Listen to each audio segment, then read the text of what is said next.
know whether to stand up or sit. Is this working? Yeah, switched it out now. Oh, it is. Can you hear me? Yeah, that's better. That's fine, yeah. I think I'll stand up.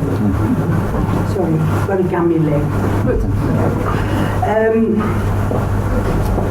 I want to say that I'm in the NUT, a retired member, and I was not reared in a trade union household.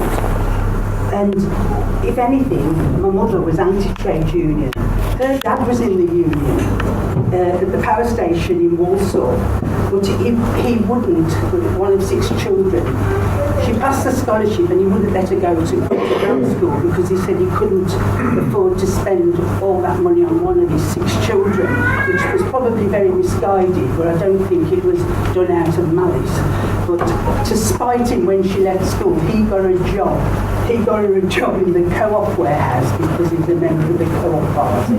And she went and got herself a job in H.W. Parker's, a private company, and he called her a capitalist lackey. She'd never forgotten it and can't cope with her. She didn't know what a good, well, didn't know, God rest her, she died, or whatever's the atheist equivalent. She said that what had a good Catholic woman like her done to deserve 9 communists for children? I said the one day when we were all together and being gobbing, I said, some people think Jesus Christ was a communist, and for, I'm in troubles, I've got a big slap around now. So, it was, my dad was a plasterer and only joined a union if it was a unionised site. He wasn't an independent member. When we were kids, all the candidates used to go around on lorries with loudspeakers, and my mum used to think, well, don't you get on that Labour lorry. So we used to wait until it had got round the corner so we could jump on the lorry and wave red flags. Not that it was that red, the Labour Party, even at that time. But it was always, you know, make sure that you don't vote and you don't have anything to do with Labour. Somehow I got it into my head, if you worked, I don't know how, because I wasn't in that sort of family, that you should join a union. So when I started teaching, I joined the NUT. And I didn't know about branches or anything. I sent a cheque to the NUT headquarters in London. I was working in London. And I had no idea about shop stewards and union reps. And from then on, I went to union meetings. I didn't open my mouth. I was so, overwhelmed, and I just sat and listened and tried to learn. But in my branch was Blair Peach. I don't know how I remember. Blair Peach was killed by fascists on an anti-racist protest in London, and it was just a matter of days that I sat up half the night with him and trying to convince me to rejoin what's then IS, but became the Socialist Workers' Party. So that was the last time I saw him, and then that was on the Wednesday. On the Sunday, he was killed by fascists. So I've got very fond memories of him in the union.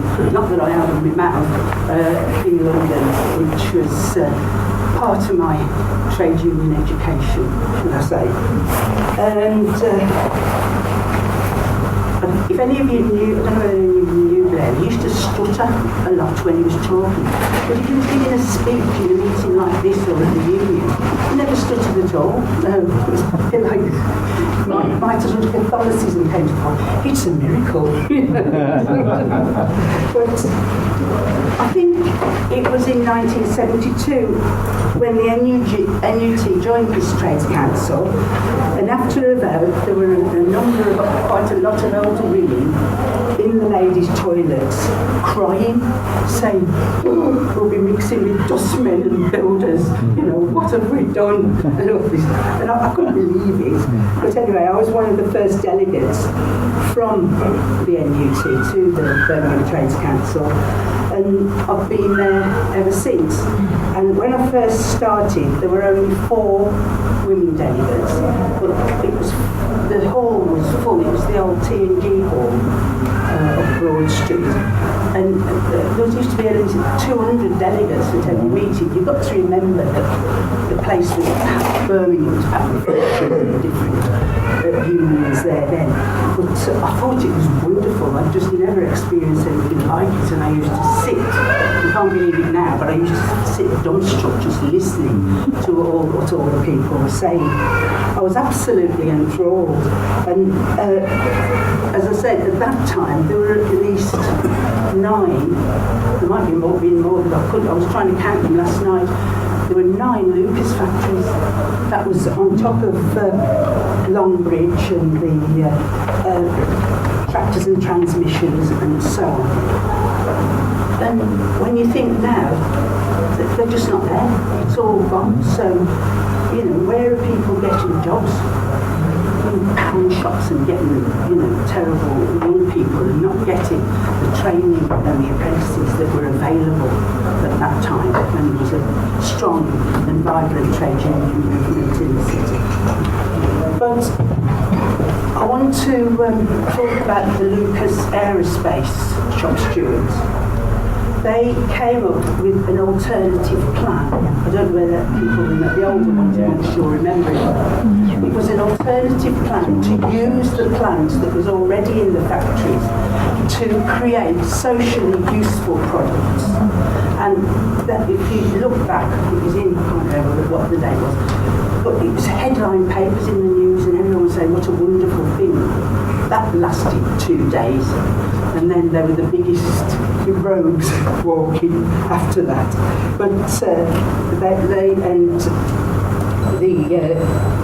there's so many factories that were closed at that time, and they were proposing that the factories be used for useful products.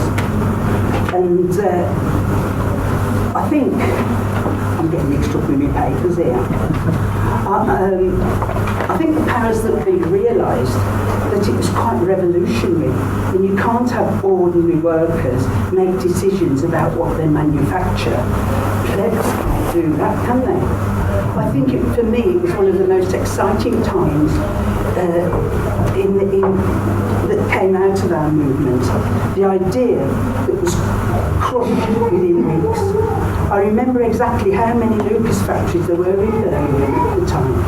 I can't remember, I say, but I could count 9 now, and they've all gone, absolutely all gone. So when you think of those unionised factories that have all closed, and there were other big factories like Longbridge. There were 30,000 there, and now I know that because it was the same number of people that were employed on the Belfast docks at the time. Tractors and Transmission was a big factory there as well. Myself, Geraldine Egan and Will, we spent a half term week, we were all teachers, and we spent a half term week making banners for different people to go to the anti-racist rally in Leicester when for Imperial Railroaders, it was a predominantly Asian workforce and a lot of them were sacked. I can't remember the details, but one of the banners that we made, the Tractors and Transmissions, is actually the photo on the front of the pamphlet that Red Robbo, Derek Robinson and the shop stewards of Longbridge got done, and they were sacked for. So that's my claim to fame. It was in the art gallery, not what you call it, the art centre in Hill. They had in the upstairs room, they had an exhibition of trade unions, which is very unusual there. And there in the middle of it was this pamphlet and our banner on the front of it that we made for Tractors and Transmissions. So I'm very sort of pleased about that. And hang on, I'm right. When I first joined, as I said, there were about 200 delegates, and very strong delegates from the public sector. UP, that were separate then, now go NUT, the Nurses Union. And gradually more women became involved. We in fact had 2 women presidents, Geraldine Egan and Pat Tough, who who were the presidents.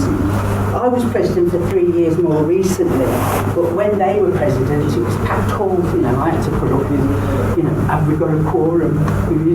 I think our quorum's 15 now. Correct me if I'm wrong, but it was a bit different in those days. And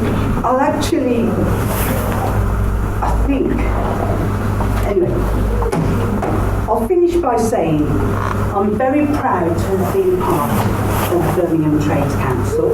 It's the largest in the country. Technically, you wouldn't know from the meetings at the moment, although it used to be massive. The actual meetings used to be massive. And I want to encourage a lot more unions to send delegates, preferably young ones. It's like a pensioners' convention lately, our meetings, with very few exceptions. I was in the chair and I thought, it looked like a pensioners' convention. Let's go from here, committed to getting more young people involved in our movement. We might look like an elderly, boring bunch, but we have a lot of exciting experience which needs to be passed on. So, thank you very much. I hope I'm bored you.